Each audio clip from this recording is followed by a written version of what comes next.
Hello, everybody. Welcome to Release with Ease. I am your host, Edith Bekis, and this show was brought to you by Bold Brave TV. Today we are celebrating love, right? Valentine's Day. So I decided to make a special episode just about love and about how you can actually find the one and how you can keep it, because sometimes we manifest something and then we just lose it, right? So I hope you have already your notebook with you. And I always love to keep my notebook with myself, and choose something nice, because that's already a higher frequency, when you manifest or when you have an intention. If you put it in a nice notebook, or if you scripting in a nice notebook, then it has a higher frequency basically, and it's more aligned with your dreams, right? So let's jump into it then. If you want to find your love, then you probably already have some ideas how that person should be. So the best thing to do is actually make a list of the traits, like, oh, I want it tall, or I want it have a athletic body, or smart, or kind, or loving. So you need to be kind of specific when you are looking for the one. You need to have something already figured out, because then it's easier to find that, right? So this is going to be your homework. We're not going to spend time here on that, but it's going to be your homework to create a list of all the traits you wish to have in your partner, and also make like two columns. One list is which like non-negotiable, right? It has to be in that person, and another list is which like, okay, it's okay if, for example, not blue eyes but green, or it's not blonde but black. So something like that, okay? So this is what I actually recommend you, because it's already feeding your subconscious, and is also sending a message to the superconscious to align with your manifestation. So this would be a good exercise for you. We are going to do another exercise later on in the second segment, and so that's why you're also going to need some pen and paper, which is going to be a really fun for you to dive deeper into the possibility how you can actually see if a person is good for you or not when you are maybe on the first date or something like that. So, but first we're going to talk about feminine and masculine energy. It's really important to understand that both energy exist in everybody, right? It doesn't matter if you are a male or a female, you have feminine and masculine energy. When you are looking for a partner, you want to complete that partner, which means if the partner is very masculine, you are going to be feminine. If you are more a masculine, then you attract feminine. So let's say you are a woman and you are a very successful business owner, and then you use your masculine energy a lot during the day. You are strategic, you are forward thinking, you are focused, you work hard. But then when you are about to attract love into your life, might you find yourself to always meet with men who has maybe more feminine energy? And there's nothing wrong with that. They are compassionate, they are loving, they are caring, they are nurturing, but that's what you really want in your life, or you want maybe a masculine man. So then you need to balance your feminine and masculine energy, which means that at work you use your masculine energy, but when you are on a date or you are with a partner, then you actually using more your feminine side, so then the partner can bring out their masculine side if that's what you want. So this is like something what you can play with, you can analyze within yourself, and just see how it works. Because many times what happens is that when you are a woman with lots of masculine energy, you don't accept help from a man. For example, they want to carry your bag and you say, oh, I don't need that, I'm strong enough, I can carry my bag, or something like that. Or for example, they want to open the door for you or do something for you, but you feel like, oh, I can do that, why would I actually accept it from you? So this is the thing when you need to pull back a bit and allow the man also to be in their masculine energy. Or for example, booking the vacation. Maybe you love booking vacations, but maybe your partner saying like, let me book our vacation, and you are like, oh, I can do that because I'm faster or whatever, but if you let him to do it, then you allow him to be in the masculine energy and you are more in the feminine, which is a much better if you want to that dynamics, basically that's how you can play around with it. Because then you are more in the receiving mode. That's the feminine energy, more receiving, and the masculine is the more giving energy. Okay. And there is another thing about masculine and feminine energy is like sometimes men get confused about women, right? Women can be so unpredictable, right? Like cats and dogs, right? And why is that? Because the woman is actually guided by the moon. We have a moon cycle, which means in a 28-day cycle, we can act differently every day. Is unpredictable what comes out in which day. While for a man, they have the sun cycle, which means the 24-hour cycle. So might they going through some cycles during the day, but next day they're gonna go on the similar cycle. So it's more easy for them to stick to a routine. It's more easy for them to be on their top performance and just bring their new self every day. While a woman is going through a 28-day cycle, so it's for them is more challenging, I would say. So then is the partner should understand this. So if you are a male watching this right now, you should understand that the woman it works differently, obviously, and you need to have like more compassion and nurturing and caring towards a woman when they're going through the cycles, and then basically they just work differently. They can't pick up a 24 hours routine as a man. So then I wanted to share with you also the 6 human needs. Why is it important to apply the 6 human needs in relationships? Might you already heard about this concept? Tony Robbins taught this, and other coaches bringing up the 6 human needs, in business or relationships. But basically in a partnership, the 6 human needs is also really important to look at. What does it mean? It means that do you actually fulfilled those needs in your relationship, or do you allow your partner to fulfill their 6 needs in a relationship? So let's look at the needs. So if you have a pen and paper, you can take notes if you don't know about these needs yet. So the first one is certainty. Is the relationship has a certainty? Like, are we going somewhere, right? Or is it fulfilling our wish for the certainty, what it is right now?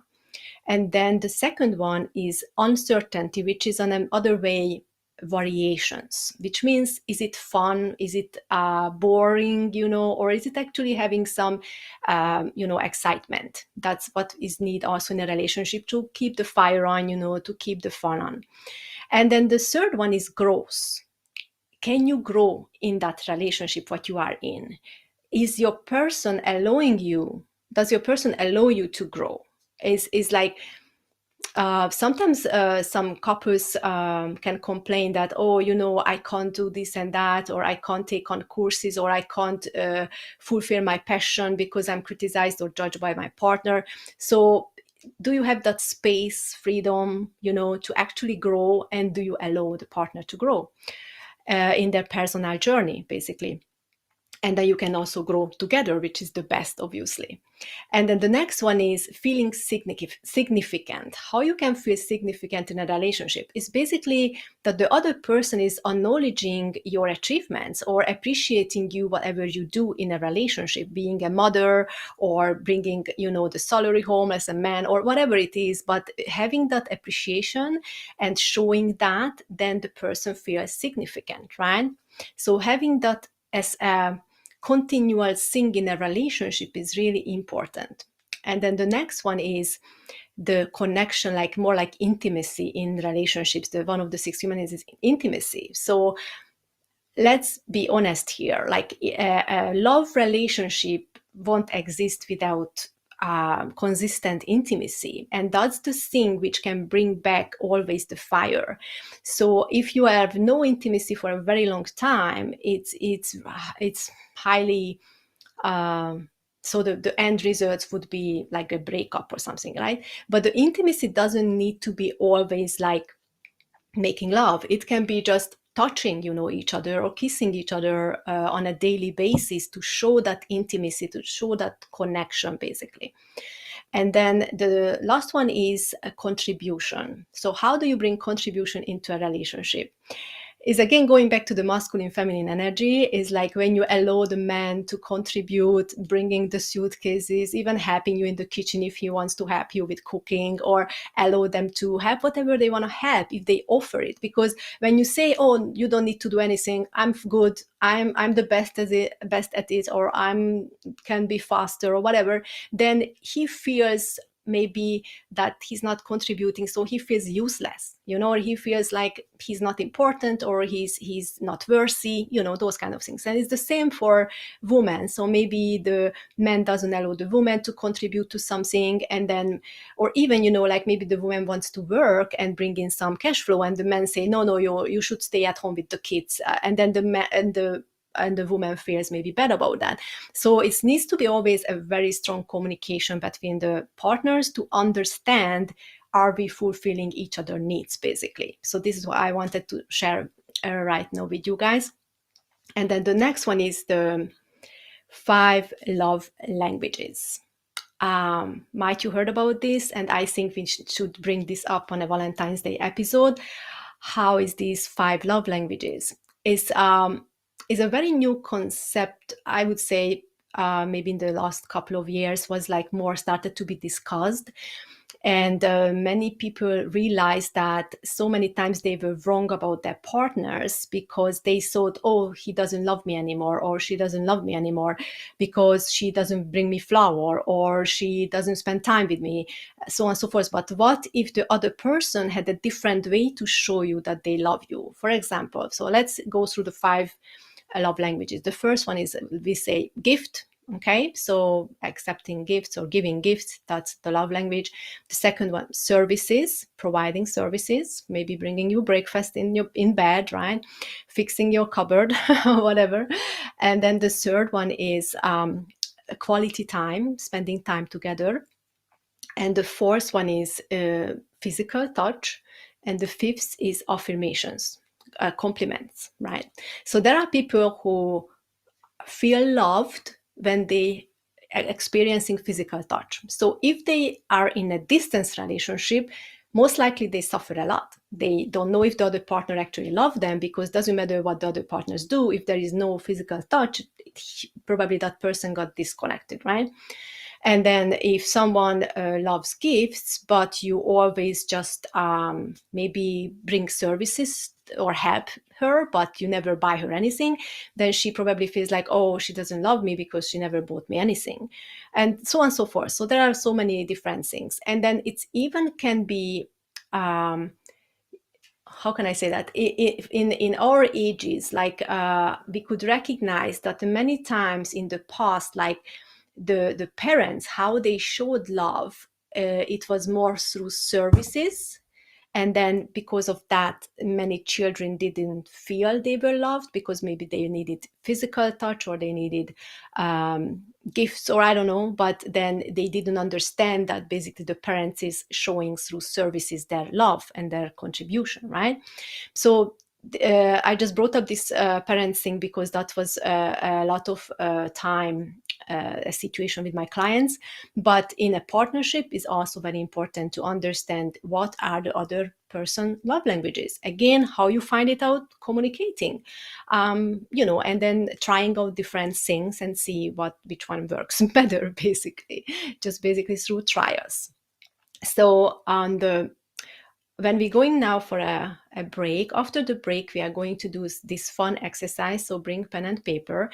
And this fun exercise is something what you can do on a date, on the first time you meet with a partner, or you have a phone call with them, or you have a conversation with them, but you are not really in the relationship yet. It's just like the beginning of the relationship. You're trying to find out how is the person, what are they, to actually know. Like it's insane. So I'm looking forward to show you this exercise after the break. And yeah, we're coming back soon. And this is Release with Ease. I am your host, Edith Bekis, and this show was brought to you by Bold Brave TV. Welcome back, everybody, to Release with Ease. I am your host, Edith Bekis, and this show was brought to you by Bold Brave TV. And we are continue with a fun exercise. I'm going to show you 3 questions what you can ask from anyone who you just meet, on a date, and find out if they are actually the right person for you. So get your pen and paper. And I learned this from another coach. So it's not my thing. I did not came up with this, but I just love this concept. And then I used it and I really found it amazing. So that's why I decided to share it with you guys. So the first question, what you can ask from the person is, what is their favorite color? But the most important is that is not just they need to tell you the favorite color, but they need to write down 3 sentences why. It has to be a reason. So the 3 reasons has to be something deep, not just like blue because the sky is blue. Okay. So tell them to, oh, what's your favorite color? And would you give me 3 exact 3 ways of saying like, why is that? Right. So go deeply into the why. So that's the first question. The second one is, what is your favorite animal? This can be any animal, okay? So not pets, no, doesn't matter. It can be a bug or a bird, anything, all right? So any kinds of animal. What is your favorite animal? And again, 3 very important, like why, 3 whys, okay? Why dot animal. And the third one is, what is your favorite water body? So water body means cup of water, rain, ocean, lake, river, stream, waterfall, toilet water, any water, okay? So water body. And again, 3 reasons why is that. So I'm going to give you now 2 minutes because I want you to write it down about yourself. What is your favorite color and why? What is your favorite animal and why? And what is your favorite water body and why? I think you can finish up with this. Let's give you 5 minutes, okay? So we're gonna play some music for 5 minutes until you come up with this 9, 12 answers, okay? Then I will come back and explain you how you can actually use this, okay? So 5 minutes. Make the best of it.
Two more minutes.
All right. Finish your last sentences. Thank you. So, I'm going to tell you what are these answers means actually, and why is it so great that you know it about yourself, because then you know who you are looking for as well. So and who you are basically. So the first question, what's your favorite color, is representing you. So whatever color you put there, and the why is that color is your favorite, you're going to realize that the why is actually representing you, how you are as a person or how you show up in the world. So that basically you. So when you go on a date and then you ask these questions, and the first question, the person comes up with an answer and telling you why, you're going to understand how they operate, how they live, or how they think about themselves, what is important for them. It's really, really strongly going to come out. I think you already found it now out, that when you actually looked at it and you were thinking about yourself, like, wow, it's really matching, right? And then the second one is about the pet, not pet, the animal. So which animal is your favorite animal? And then why is that? That's actually the partner you wish for and who can actually fulfill you for a long term. So whatever you wrote down about that animal, it doesn't matter which animal you picked. The most important are the whys. Why is that animal? So because maybe that animal is loyal, because maybe that animal is cozy, maybe that animal is, I don't know, smart or whatever. So basically, when you sit down with a person, now you see actually from your answers what kind of person you are looking for, right? And then when you meet someone, you are like, oh, is this person matching with that description I actually came up? Because this is your subconscious needs. This is the person who's going to fulfill your dreams. If the person is not matching with your current description, they're not going to fulfill you on a long term, okay? So then it's the same for them. If they came up with this three answer and then they're reading it up to you, and then you are like, wow, I can't be that. I can't, because I'm completely different, or I cannot be that kind of thing or person, whatever they described, because I'm just not like that. So you already know that there is a disconnect. Or if they say something which is totally resonate with you, like, wow, yeah, I'm actually kind of like that. So then you feel the match. Okay, so it's really important, the second question as well. The third question is about their sexuality. So it's going into more into the intimate side. So when, for example, they say waterfall, then it's not the waterfall what is important, obviously, but why is the waterfall for them is their favorite water body. And whatever they're going to tell about it, that you can already translate into how they look into an intimate relationship or intimacy. Okay, how they looking at the intimacy in their relationship.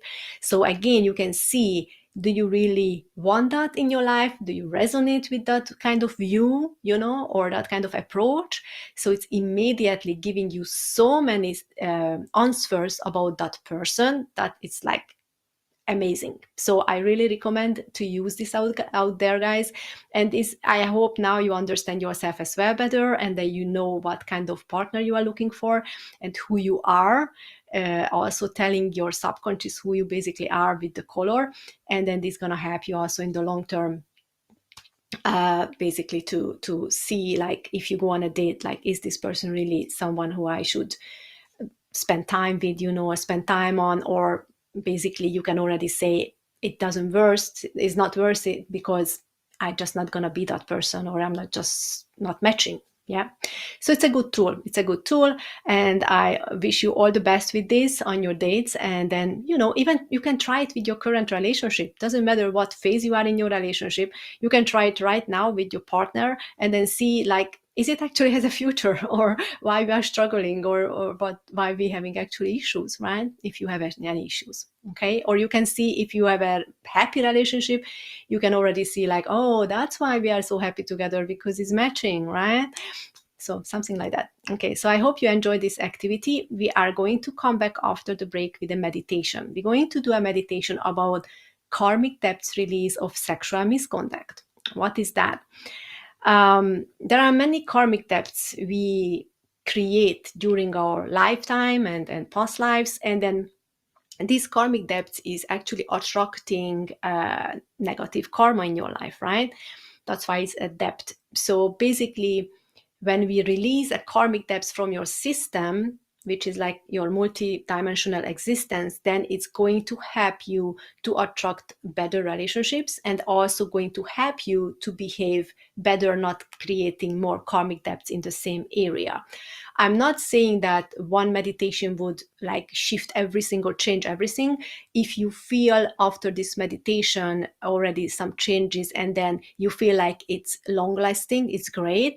But if you feel like, okay, after a couple of months, that you are still doing sexual misconduct or behaving with sexual misconduct, then I highly recommend to do it again, because it wasn't released completely, but most likely it's has a great effect. So what is sexual misconduct? It means thinking or acting upon having a sexual relationship with someone who belongs to someone else. Okay, so if you are wanting to be with a married woman, and you are fantasizing about it, you thinking about it, or you even going further with that, and there is a cheating situation, then basically you create karmic debts.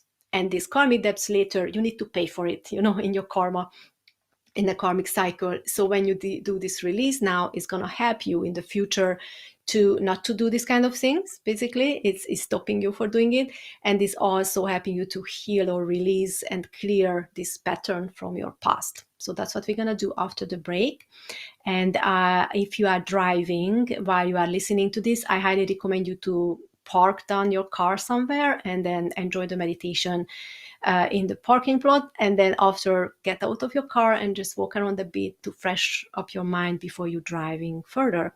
So, and then if you are at home, I would recommend you to shade your environment so it's not that light, not too much light there when you meditate, because you're also going to activate the pineal gland. So we're going to start producing some melatonin. So this meditation, we already done the similar meditation before in the episode 1 and episode 2, so you can check it back there when I explained more about the meditation. Today I'm not going to explain you more about it, we're just going to dive into it. It's a guided meditation, so hopefully you can follow it even if you missed the other episodes. All right, so we are going on a break now, and see you in a couple of minutes. Hello, welcome back to Release with Ease. I am your host, Edith Bekis, and this show was brought to you by Bold Brave TV. And we are continuing with a powerful meditation. It starts with a samadhi meditation, then we're going to do a karmic depth release about sexual misconduct. So take your seat, close your eyes, and then you can do it seated straight up or laying down. Make sure that your spine is straight, okay? Close your eyes, relax your body, breathe evenly. With every inhale, you inhale peace. With every exhale, you exhale toxins. Do this 4 to 5 times. Inhale peace, exhale toxins. Relax your jaw, relax your shoulders, relax your arms. Breathe evenly. Breathe into your belly.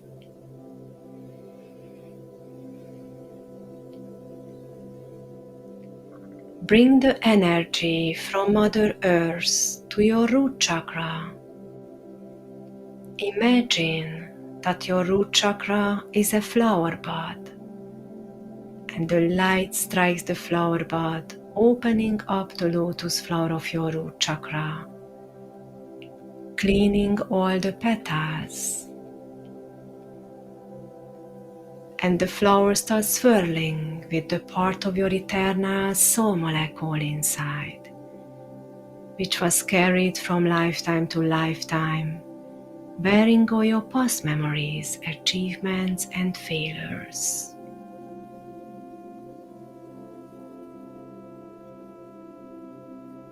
Spin the chakra as fast as you can clockwise with the speed of light, so you don't see the chakra anymore, only a circle.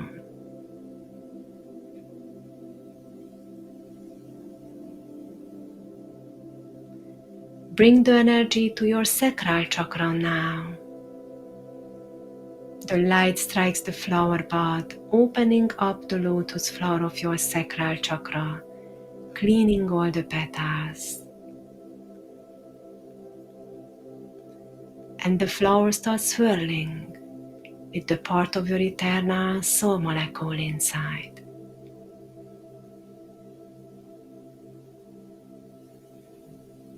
Spin the chakra as fast as you can clockwise.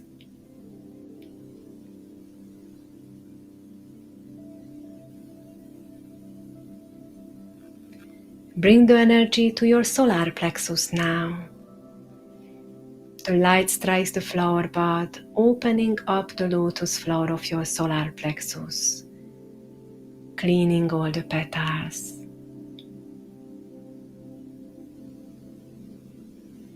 And the flower starts swirling with the part of your eternal soul molecule inside. Spin the chakra as fast as you can clockwise.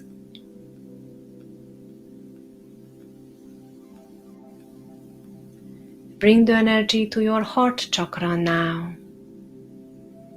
The light strikes the flower bud, opening up the lotus flower of your heart chakra, cleaning all the petals.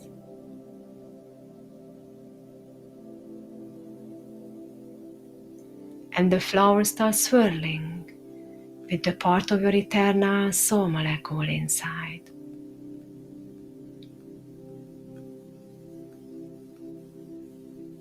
Spin the chakra as fast as you can clockwise.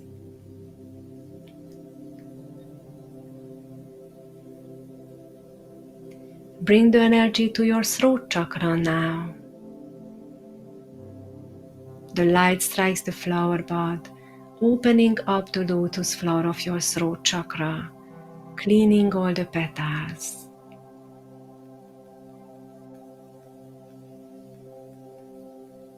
And the flower starts swirling with the part of your eternal soul molecule inside.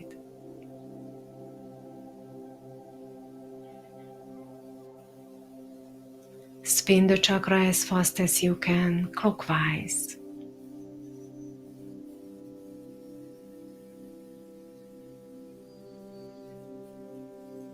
Bring the energy to your third eye now.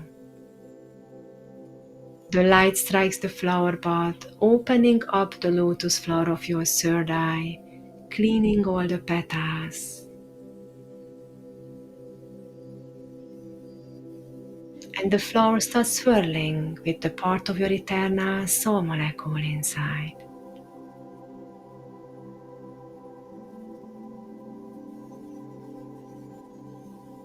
Spin the chakra as fast as you can clockwise.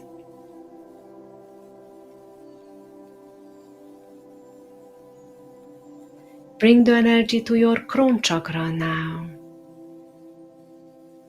The light strikes the flower bud, opening up the lotus flower of your crown chakra, cleaning all the petals.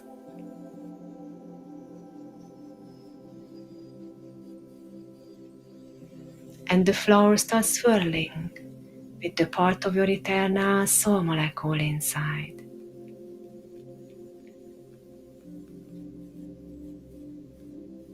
Spin the chakra as fast as you can clockwise.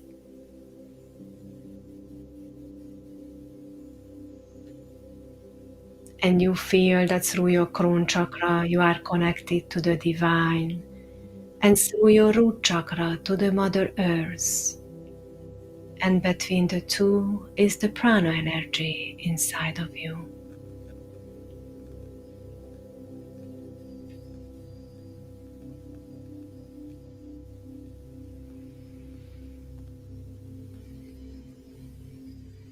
Bring the energy to your 8th chakra now, which is 6 to 8 inches above your head, the chakra of your aura, soul star chakra.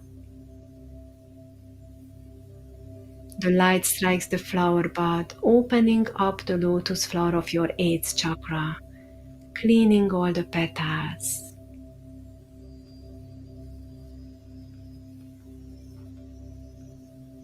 And the flower starts swirling with the part of your eternal soul molecule inside.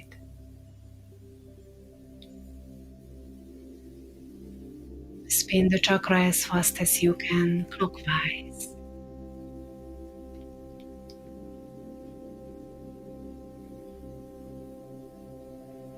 Now start to inhale from your root chakra towards your 8th chakra and exhale back to your root chakra by your spine.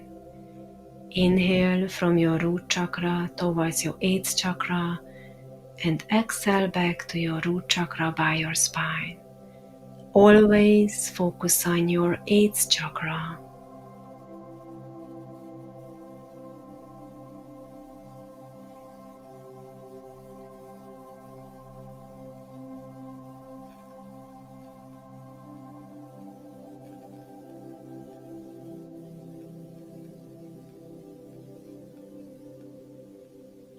You will experience that your exhalation path is getting shorter and stops above your root chakra.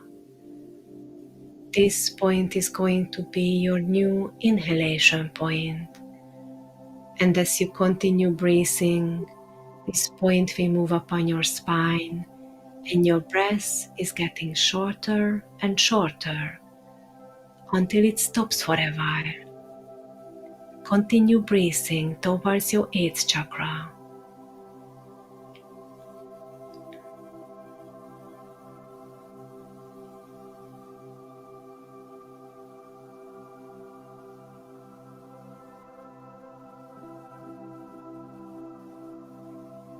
Every noise besides my voice brings you deeper and deeper. Always focus on your 8th chakra.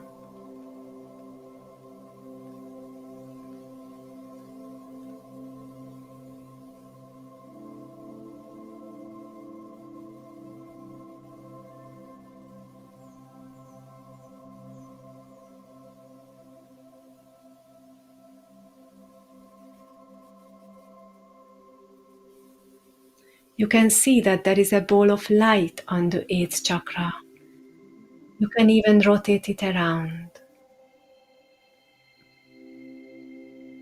Bring the light from this ball of light into your brain, into your body. See how it resonates like a sun ray.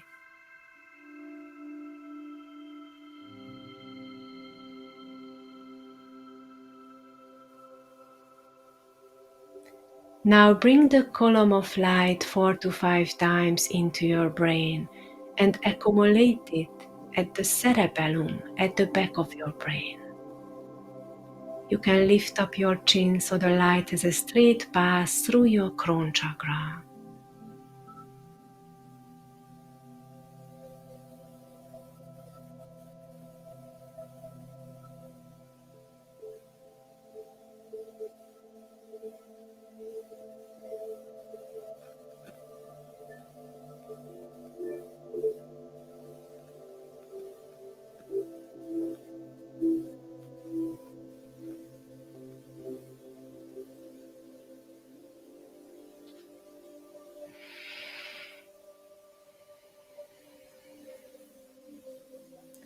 Now bring the light continually from the cerebellum into your pineal gland, which is a P-shaped gland in the middle of your brain. Bring the light continually, and you will experience the unity with the divine.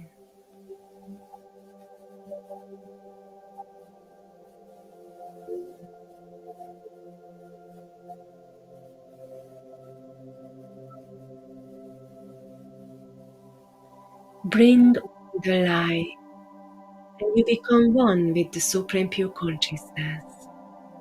Always one, never separate.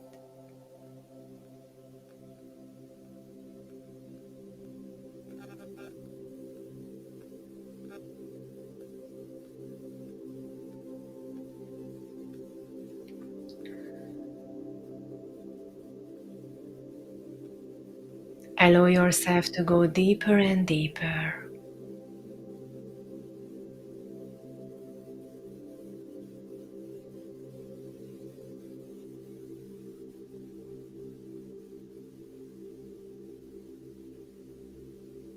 Now I'm going to say the release.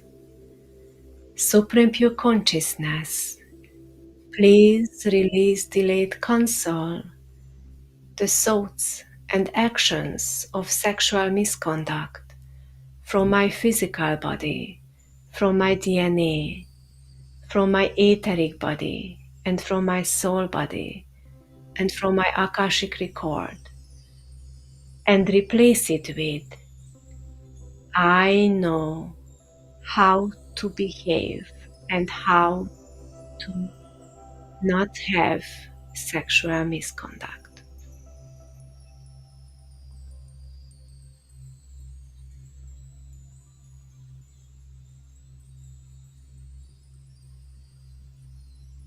If you know any person you have done sexual misconduct with, you can imagine them in a column of light in front of you, and you are also in a column of light.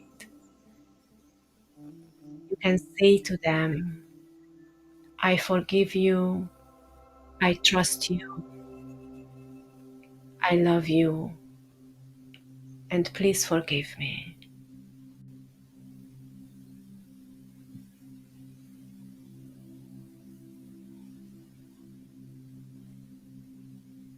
You can bring your awareness back into your third eye, and you can open your eyes if you feel so. We are going on a short break and we return soon. You are watching Release with Ease. I am your host, Edith Bekis. Welcome back to Release with Ease. I am your host, Edith Bekis, and this show was brought to you by Bold Brave TV. I hope you enjoyed the meditation and you are wide awake now again. So you can actually call in. You can see on the screen a phone number. So if you have any question about anything we have done today or any other episodes, I'm more than happy to answer your questions. So feel free to call in. I'm also going to just a minute. I'm also going to tell you some more things about manifesting your partner before we close this beautiful Valentine's Day episode. So, when you manifest someone, as we said, the two column when we started this show, I told you about the homework when you write down the two columns of the non-negotiable and the negotiable attributes of the person, right? So when the person appears, when you're manifesting someone, might they not gonna be immediately the person you would say they are the one. So it's not always obvious. Sometimes you need to give time. So I always say that when you manifest someone, give time to the other person to actually introduce themselves, or to actually not already making conclusions from the first view, right? Whatever for the first intention, first how you look at them and you say like, oh, this is not my type. Don't do that. I would recommend to give them a chance to prove themselves, or to, just come around and then show how they really are, because they are the one, only not matching everything, right? All the criteria, but they could be still the one. So I highly recommend you to be more open-minded when the universe is trying to help you to manifest your best match, because there is a thing about wanting and what you need, right? So when you write down your list, most likely you're going to write down what you want, but obviously that might be different from what you need. So might you can add this twist into your homework, that are you really sure that this is what you need, what you're writing down, or this is only what you want? So just feel into that emotion, like what you really need. Do you need that kind of person? And there is another recommendation about your own self, how can I say, elevation or changes. So when you have that person and the list, imagine that would that person would date you right now, how you are, your current condition, your look, your physics, your mindset, your everything. would that person actually go out with you? If the case is like maybe not, then how you can improve yourself to become that person who your dream partner would date with, right? So then you can improve yourself. You can start working on yourself to bring the best out of you, right? Maybe it's gonna take time. Maybe it's gonna take months or even a year to get to that place. I created a 3P method about how to reach your goals. And then for even to reaching the goal with a partner, to finding your best partner or your match, you can also use this 3P method. And the 3P method is, the first P is basically positioning yourself. So what does it mean? It's going close to the fire. So basically you mingle around places where you believe that your partner could be, right? And you're not just sitting at home, right, in the kitchen, but you actually go out, and or maybe going online or on a dating app or something where you can actually meet that partner. And then the second P is preparation. You prepare yourself to become your best version of yourself, because you attract who you are. And then if you become your best version of yourself, you're going to attract a better version, right, to yourself. And this is not just about outside look. It's not just about mindset. It's also about how you operate in life, like how strong you are, how resilient you are, how healthy you are. So it's like many aspects to it. And this is where also coming in my profession, like what I help my clients with, is the holistic therapy, is basically to healing the traumas, so you're not getting triggered all the time, or you're not getting dramatic and hysteric all the time when you're getting into a new relationship because you get triggered by the new partner. So working on your mental health and working on your resilience is really important to attract a great person into your life. And then basically then they're not going to be someone who's triggering you, because you already worked on yourself. Okay. And then the third P is push yourself to jump. So what does it mean? Again, when you see the person and then you believe that that person is the right person, just let them know you like them, or let them know you would like to meet with them, or you want to spend some time with them, to actually be brave and confident about your intentions. Because many times situations not happening because the people are not confident enough. They are shy, they have no self-esteem, they are very low self-esteem, they are feeling unworthy. Again, it's going back to the traumatic experiences in childhood. So basically you need to gain confidence, and then if you are confident enough, then the other partner is going to recognize you more and like you more, because they're going to see you like a power partner, right? So working on yourself is really important to attracting the best partner. So if you are about to manifest your other half, then I highly recommend you to start with yourself, start within yourself, making your list, and basically start getting out and see how you can actually meet with this person. And again, be very open-minded and open-hearted, and give chance people to get to know you and to know them before you make any conclusions and you close yourself down. So another issue could be, some people feel sometimes that they are not ready to date, or they are feeling very lonely and not ready to get out. Might you have some heart chakra blockages? Heart chakra can be blocked from many reasons. It can be blocked from being abandoned by parents in childhood, from grief, from sorrow, from guilt and shame, and also from feeling just lonely. So if you feel like you are not open to receive love, or you are not open to give love, then you need to work on your heart chakra. And this, it can be done many ways. So you can use crystals. So for heart chakra, is the color of the heart chakra is the green. So any green crystal is great. And also the rose quartz, which is not green, but that's still helping the heart chakra. So if you have a rose quartz or any green crystals and you start wearing them, maybe around your chest, or just placing them on your chest, or placing it next to your bed, is already helping with its energy. You can also start wearing green colored clothes or eating green food. So everything what is green is gonna help you and empower more your heart chakra, and is helping the healing of the heart chakra. Okay. And then the other could be done, like, to really think about the guilt and shame what you experience, like why could that happen in your life, why you feel guilt and shame, and also about where you feel sorrow or grief, and just working out, like releasing those negative emotions through forgiveness. So as more and more you forgive to people and to yourself for the guilt and shame, you healing your heart chakra. So forgiveness is a big thing here.